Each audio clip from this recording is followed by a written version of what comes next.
Hello guys, आज के इस सामान्य ज्ञान के वीडियो में आपके लिए टॉप 60 क्वेश्चन लाया हूं जो कि हाल फिलहाल के परीक्षाओं में बार बार पूछे जाते हैं। तो वीडियो को शुरू करेंगे। पहला सवाल इस वीडियो में हो जाएगा, प्रधानमंत्री आदर्श ग्राम योजना कब शुरू की गई। दोस्तों, प्रधानमंत्री आदर्श ग्राम योजना की शुरुआत यह हुआ था 2009 से लेकर 10 के बीच में। ऑप्शन नंबर ए जो है 2009 से लेकर 10 के बीच में हुआ था।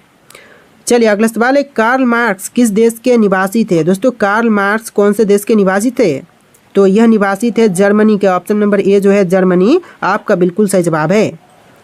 चलिए अगला सवाल है, रिएक्टर स्केल का प्रयोग किसके मापने के लिए किए जाते हैं। देखिए, रिएक्टर स्केल का प्रयोग जो है यह करते हैं भूकंप की तीव्रता मापने के लिए। ऑप्शन नंबर सी जो है भूकंप की तीव्रता बिल्कुल सही जवाब है।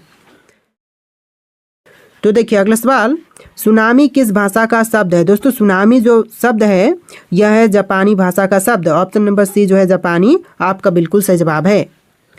चलिए अगला सवाल है, किस प्रकृति का सुरक्षा बल्ब कहा जाता है। किसे प्रकृति का सुरक्षा बल्ब कहते हैं, तो यह कही जाती है ज्वालामुखी को। ऑप्शन नंबर सी जो है ज्वालामुखी बिल्कुल सही जवाब है। चलिए अगला सवाल है, वह कौन सा महाद्वीप है जहां एक भी ज्वालामुखी नहीं है। दोस्तों, इनमें से जो महाद्वीप एक भी ज्वालामुखी वाले नहीं है तो यह हो जाएगा ऑप्शन नंबर का ए, ऑस्ट्रेलिया महाद्वीप। ऑप्शन नंबर ए आपका बिल्कुल सही जवाब है।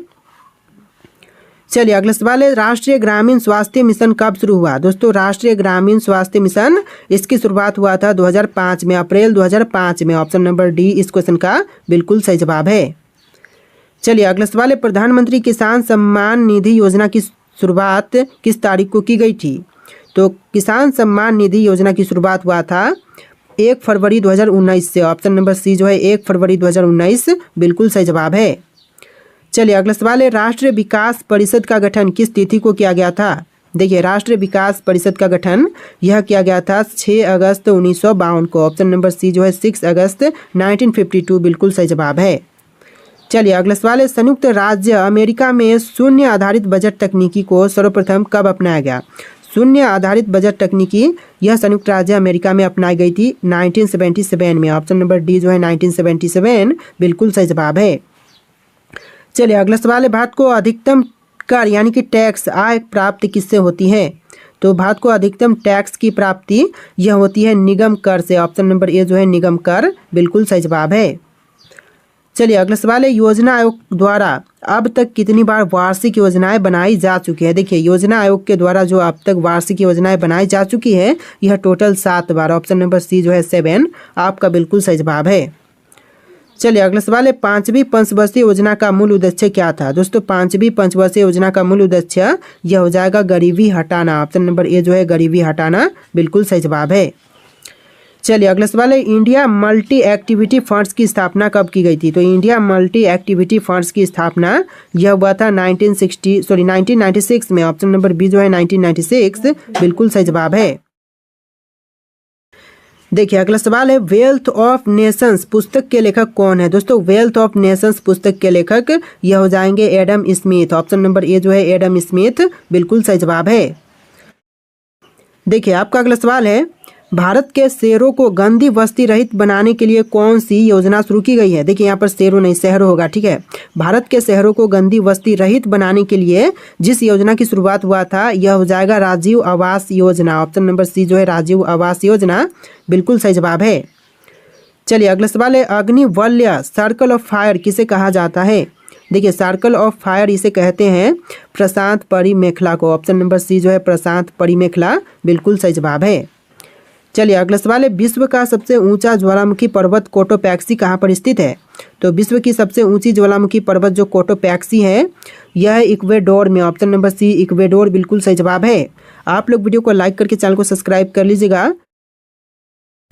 चलिए क्वेश्चन नंबर 19 है, हिमालय की उत्पत्ति किस भूषण नदी से हुई है। भूषण नदी से हुई है तो यह हुई है टेथिस से। ऑप्शन नंबर ए जो है टेथिस बिल्कुल सही जवाब है। चलिए अगला सवाल है, निम्न में से कौन सी पर्वत श्रृंखला विश्व में सबसे बड़ी है। देखिए, पर्वत श्रृंखला जो कि विश्व में सबसे बड़ी है यह हो जाएगा एंडीज। ऑप्शन नंबर बी जो है एंडीज बिल्कुल सही जवाब है। चलिए क्वेश्चन नंबर 21 है, पृथ्वी के वायुमंडल का कितना प्रतिशत भाग 29 किलोमीटर की ऊंचाई तक फैला हुआ है या फिर पाया जाता है। तो यह पाई जाती है 97% तक। ऑप्शन नंबर डी जो है 97% बिल्कुल सही जवाब है। चलिए अगला सवाल है, वायु में नाइट्रोजन का प्रतिशत कितना होता है? दोस्तों वायु में नाइट्रोजन का प्रतिशत यह होता है 78.03%। ऑप्शन नंबर सी आपका बिल्कुल सही जवाब है।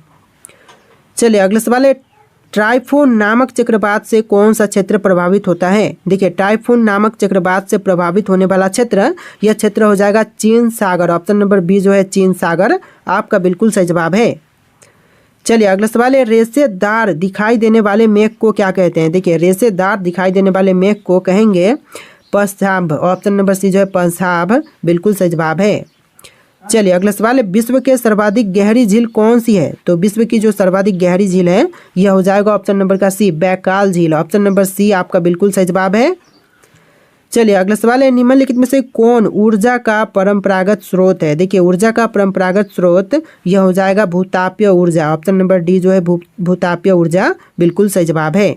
आप लोग वीडियो को लाइक करके चैनल को सब्सक्राइब कर लीजिएगा। तो चलिए अगला सवाल है, किस प्रकार की ऊर्जा से सबसे कम वायु प्रदूषण होती है? देखिए सबसे कम वायु प्रदूषण यह होती है सौर ऊर्जा से। ऑप्शन नंबर डी जो है सौर ऊर्जा बिल्कुल सही जवाब है। चलिए अगला सवाल है, भारत में ऊर्जा का मुख्य स्रोत क्या है? दोस्तों भारत में ऊर्जा का मुख्य स्रोत यह हो जाएगा तापीय ऊर्जा। ऑप्शन नंबर बी जो है तापीय बिल्कुल सही जवाब है। चलिए अगला सवाल देखते हैं, भारत की प्रथम जल विद्युत परियोजना कौन सी है? तो भारत की प्रथम जल विद्युत परियोजना, यह परियोजना हो जाएगा शिव समुद्रम परियोजना। ऑप्शन नंबर सी जो है शिव समुद्रम परियोजना बिल्कुल सही जवाब है। चलिए अगला सवाल है, लोकतक शक्ति परियोजना किस राज्य में स्थित है? लोकतक शक्ति परियोजना यह है भारत के राज्य मणिपुर में। ऑप्शन नंबर डी जो है मणिपुर आपका बिल्कुल सही जवाब है। चलिए अगला सवाल है, किस स्थान पर विद्युत जल शक्ति से फायदा होती है? तो वह स्थान जहाँ पर विद्युत जल शक्ति से फायदा होती है यह हो जाएगा मैट्टूर। ऑप्शन नंबर डी जो है मैट्टूर बिल्कुल सही जवाब है। चलिए क्वेश्चन नंबर 32 है, पवन ऊर्जा के उत्पादन में भारत का विश्व में कौन सा स्थान है? देखिए पवन ऊर्जा के उत्पादन के क्षेत्र में भारत का स्थान विश्व में चौथा नंबर पर है। ऑप्शन नंबर सी चौथा बिल्कुल सही जवाब है। चलिए अगला सवाल है, भारत में विद्युत आपूर्ति सबसे पहले कहाँ हुई थी? तो भारत में विद्युत आपूर्ति सबसे पहले शुरू हुआ था दार्जिलिंग में। ऑप्शन नंबर बी जो है दार्जिलिंग बिल्कुल सही जवाब है। चलिए अगला सवाल है, ओबरा शहर किस लिए प्रसिद्ध है? दोस्तों ओबरा शहर जो है वह प्रसिद्ध है क्योंकि थर्मल पावर प्लांट्स के लिए। ऑप्शन नंबर बी जो है थर्मल पावर प्लांट्स बिल्कुल सही जवाब है। चलिए क्वेश्चन नंबर 35 है, केंद्रीय जल एवं विद्युत शोध केंद्र कहाँ पर स्थित है? केंद्रीय जल एवं विद्युत शोध केंद्र जो है यह स्थापित है खड़कवासला में। ऑप्शन नंबर ए जो है खड़कवासला बिल्कुल सही जवाब है। वीडियो को लाइक कीजिएगा और चैनल को सब्सक्राइब कीजिएगा। चलिए क्वेश्चन नंबर 36 देखते हैं, भारत में कुल उत्पादित विद्युत में परमाणु शक्ति का भाग कितना है? तो देखिए परमाणु शक्ति का भाग टोटल 2% है। ऑप्शन नंबर ए जो है 2% बिल्कुल सही जवाब है। चलिए अगला सवाल है, भारत का कौन सा राज्य सौर ऊर्जा उत्पादन में अग्रणी है? देखिए भारत का वह राज्य जो कि सौर ऊर्जा उत्पादन में अग्रणी है यह राज्य हो जाएगा राजस्थान राज्य। ऑप्शन नंबर बी जो है राजस्थान राज्य बिल्कुल सही जवाब है। चलिए क्वेश्चन नंबर 38 है, भारत में खनिज तेल का उत्पादन सर्वप्रथम कहाँ से आरंभ हुआ था? तो सबसे पहले आरंभ किया गया था डिगबोई में। ऑप्शन नंबर डी जो है डिगबोई आपका बिल्कुल सही जवाब है। चलिए अगला सवाल है, राष्ट्रीय ग्रामीण स्वास्थ्य मिशन कब शुरू हुआ? राष्ट्रीय ग्रामीण स्वास्थ्य मिशन इसकी शुरुआत हुआ था अप्रैल 2005 में। ऑप्शन नंबर डी जो है अप्रैल 2005 बिल्कुल सही जवाब है। तो देखिए अगला सवाल है, विश्व का एकमात्र तैरता डाकघर किस झील पर स्थित है? दोस्तों विश्व का जो एकमात्र तैरता हुआ डाकघर है वह कौन से झील पर है? तो यह है डल झील पर। ऑप्शन नंबर बी जो है डल झील बिल्कुल सही जवाब है। चलिए अगला सवाल है, भारत में अंतिम टेलीग्राम कब भेजा गया था? दोस्तों भारत में अंतिम टेलीग्राम यह भेजी गई थी 14 जून 2013 को। ऑप्शन नंबर ए जो है 14 जून 2013 आपका बिल्कुल सही जवाब है। चलिए अगला सवाल है, भारत में हवाई डाक सेवा की शुरुआत कब से हुई थी? तो देखिए भारत में हवाई डाक सेवा की शुरुआत कहाँ से हुई थी, कब से नहीं बल्कि कहाँ से। तो देखिए हवाई डाक सेवा की शुरुआत सबसे पहले यह हुआ था इलाहाबाद नैनी के मध्य। ऑप्शन नंबर डी जो है इलाहाबाद नैनी के मध्य बिल्कुल सही जवाब है। चलिए अगला सवाल है, भारत को कितने डाक जोन में विभाजित किया गया है? तो देखिए भारत को डाक जोन में टोटल 7 में विभाजित किया गया है। ऑप्शन नंबर बी जो है इस क्वेश्चन का बिल्कुल सही जवाब है। चलिए अगला सवाल है, विश्व में डाकघर का सबसे बड़ा जाल किस देश में पाई जाती है? तो विश्व में डाकघर का सबसे बड़ा जाल यह पाई जाती है भारत में। ऑप्शन नंबर बी जो है भारत आपका बिल्कुल सही जवाब है। चलिए अगला सवाल है, डाक सूचकांक 7 के अंतर्गत शामिल राज्य की संख्या है? तो देखिए डाक सूचकांक 7 के अंतर्गत जो शामिल राज्य हैं टोटल 10 राज्य है। ऑप्शन नंबर सी 10 आपका बिल्कुल सही जवाब है। चलिए अगला सवाल है, ऑल इंडिया रेडियो का नाम परिवर्तन कर आकाशवाणी किस वर्ष किया गया? तो देखिए आकाशवाणी जो किया गया था यह किया गया था 1957 में। ऑप्शन नंबर डी जो है 1957 बिल्कुल सही जवाब है। चलिए अगला सवाल है, किस वर्ष भारतीय प्रसारण सेवा का नाम परिवर्तन कर ऑल इंडिया रेडियो कर दिया गया? तो देखिए यह किया गया था 1936 में। ऑप्शन नंबर बी जो है 1936 बिल्कुल सही जवाब है। चलिए अगला सवाल है, भारत में निजी क्षेत्र में पहला रेडियो स्टेशन कहाँ स्थापित किया गया? तो भारत में निजी क्षेत्र में जो पहला रेडियो स्टेशन स्थापित किया गया था यह किया गया था बेंगलुरु में। ऑप्शन नंबर डी जो है बेंगलुरु बिल्कुल सही जवाब है। चलिए अगला सवाल है, मानव शरीर में कोशिकाओं की खोज किसने की थी? दोस्तों मानव शरीर में कोशिकाओं की खोज करने वाले इनमें से हो जाएंगे ऑप्शन नंबर का B Robert Hooke. Option number B जो है रॉबर्ट हुक बिल्कुल सही जवाब है। चलिए अगला सवाल है, किस वैज्ञानिक ने खोज की थी कि मलेरिया मच्छरों से होती है? देखिए मलेरिया जो है वो मच्छरों से होती है, इसकी खोज करने वाले हो जाएंगे ऑप्शन नंबर का A Ronald Ross. Option number A जो है रोनाल्ड रोस बिल्कुल सही जवाब है। चलिए अगला सवाल है, कोशिका का रसोई घर किसे कहते हैं? दोस्तों कोशिका का रसोई घर इनमें से कहेंगे ऑप्शन नंबर का डी को क्लोरोप्लास्ट को। ऑप्शन नंबर डी जो है क्लोरोप्लास्ट बिल्कुल सही जवाब है। चलिए अगला सवाल है, पादप रोगों का सबसे उत्तरदायी कारक कौन सा होता है? देखिए पादप रोगों का सबसे उत्तरदायी कारक यह होते हैं फफूंदी। ऑप्शन नंबर ए जो है फफूंदी बिल्कुल सही जवाब है। चलिए अगला सवाल है, प्रकाश संश्लेषण के समय निकलने वाली गैसों को क्या नाम है? तो निकलने वाली गैसों का नाम यह नाम हो जाएगा ऑक्सीजन। ऑप्शन नंबर बी जो है ऑक्सीजन बिल्कुल सही जवाब है। चलिए अगला सवाल है, पृथ्वी के चारों ओर चंद्रमा की गति के लिए कौन सा बल उत्तरदायी है? तो देखिए चंद्रमा की चारों ओर गति के लिए जो बल उत्तरदायी है यह हो जाएगा अभिकेंद्रीय बल। ऑप्शन नंबर ए जो है अभिकेंद्रीय बल बिल्कुल सही जवाब है। तो देखिए अगला सवाल है, उस बल का नाम क्या है जिससे सब वस्तुओं को पृथ्वी अपनी ओर खींचती है? देखिए वह बल कौन सा हो जाएगा जिससे कि पृथ्वी सब वस्तुओं को अपनी ओर खींचती है? तो यह बल हो जाएगा गुरुत्वाकर्षण बल। ऑप्शन नंबर डी जो है गुरुत्वाकर्षण बल बिल्कुल सही जवाब है। चलिए अगला सवाल है, न्यूटन मीटर का मात्रक क्या है? दोस्तों न्यूटन मीटर का मात्रक इनमें से कौन से हैं? तो यह हो जाएगा ऊर्जा का। ऑप्शन नंबर डी जो है ऊर्जा का जो कि न्यूटन मीटर का मात्रक है। चलिए अगला सवाल है, दूरी की इकाई क्या होती है? दोस्तों दूरी की इकाई इनमें से कौन सी है? तो यह हो जाएगा ऑप्शन नंबर का बी प्रकाश वर्ष। ऑप्शन नंबर बी जो है प्रकाश वर्ष बिल्कुल सही जवाब है। चलिए अगला सवाल है, ध्वनि की तीव्रता मापने की इकाई क्या है? दोस्तों ध्वनि की तीव्रता मापने की इकाई यह हो जाएगा ऑप्शन नंबर का डी डेसिबल। आपका right answer option number D है डेसिबल। तो देखिए आपका अगला सवाल है, किस काल के लिपि को चित्रसर लिपि कहते हैं? तो देखिए यह कही जाती है सिंधु काल के। ऑप्शन नंबर ए जो है सिंधु काल बिल्कुल सही जवाब है। चलिए अगला सवाल है, जैन सूत्र में कितने लिपियों का उल्लेख है? दोस्तों जैन लिपियों में उल्लेख है टोटल 18 लिपियों का। ऑप्शन नंबर सी जो है 18 बिल्कुल सही जवाब है। चलिए अगला सवाल है, संविधान के 8वीं अनुसूची में मुल्क कितनी भाषाएं शामिल थी? तो 8वीं अनुसूची में टोटल 14 भाषाएं शामिल थी, लेकिन फिलहाल के समय में 22 भाषाएं हैं। चलिए अगला सवाल है, संविधान के द्वारा कितनी भाषाएं स्वीकृत है? दोस्तों भारतीय संविधान के द्वारा कितनी भाषाएं स्वीकृत है? तो यह टोटल 22। ऑप्शन नंबर सी 22 बिल्कुल सही जवाब है। चलिए अगला सवाल है, भारतीय संविधान में हिंदी को क्या कहा जाता है?